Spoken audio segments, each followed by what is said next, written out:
சிவகங்கை மாவட்டம் மானாமதுரை வீரவிதை சிலம்பம் அணியில் சுற்றுவட்டார பகுதிகளைச் சேர்ந்த 100க்கும் மேற்பட்ட இளம் வீரர் வீராங்கனைகள் சிலம்பம் கற்று வருகின்றனர். இவர்கள் மாவட்ட, மாநில மற்றும் தேசிய அளவிலான போட்டிகளில் பங்கேற்று ஏராளமான பதக்கங்களை குவித்து வருகின்றனர்.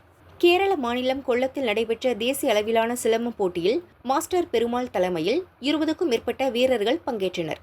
இதில் 15 தங்கங்கள் மற்றும் 3 வெள்ளிப் பதக்கங்கள் பெற்று தமிழகம் மற்றும் இந்தியாவிற்கு பெருமை சேர்த்தனர். வெற்றி பெற்ற வீரர்கள் மானாமதுரைக்கு வந்தனர்.